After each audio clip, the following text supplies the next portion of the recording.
Growing up as a child, we had a neighbor whose car often stalled, and we had to give him a boost, but it didn't last long. And I realized a boost is just a temporary solution, but the right approach is fix the problem. People often say, I need chizuk. Chizuk is like a boost. It's some quick energy, but it doesn't last.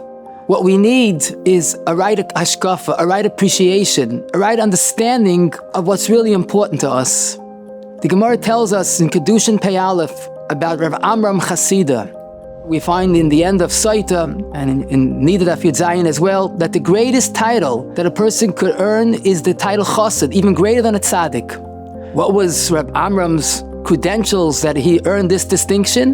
The Gemara says that there were girls that were ransomed from Goyim, and the Askanim had to find a safe place to keep them for the next few days. And of course, the obvious choice was Rav Amram, a great tzaddik. Rav Amram was concerned about the potential yichud, so he put them all in an attic, high up, out of sight, out of mind. But additionally, to make it impossible to do any Aveira, he removed the only ladder that connected downstairs with the attic, and as the Gemara says, even 10 people couldn't move the ladder. It was so heavy. A few moments later, one of the girls' image appeared downstairs. Somehow, the Ben Yehuda says it was a miracle that he saw an image of the girl. And the great Rav Amram grabbed the ladder single-handedly, put it leading up to the attic, and believe it or not, started going up to do the Aveira, Rachmana litzlan.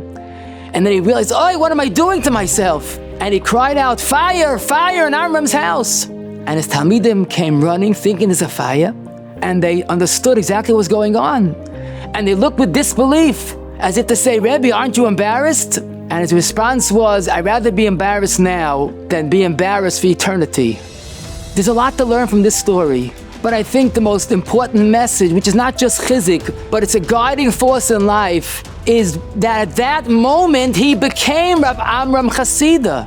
It's not in spite of, it's because he had this overwhelming nisayon, and he rose to the occasion and he succeeded.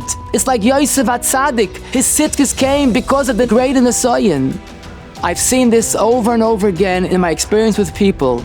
The most debilitating, the most paralyzing thought is when a person thinks, look at me. At my age, at my stature, in my position in life, I still have a Yetzer Hara. That's the ultimate ruination of a person. This Gemara cries out that that's human nature.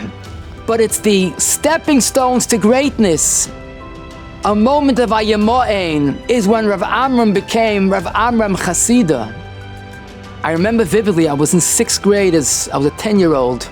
And a boy started yelling, Rabbi, I'm dying, I'm dying. And as a young 10-year-old, I wasn't equipped for a dying child.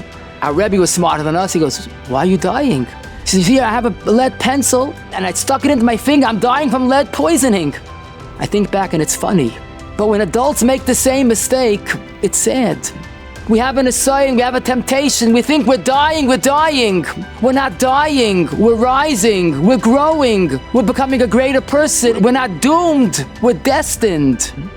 When we have those temptations, it's the stepping stone of greatness. We're not dying, we're rising.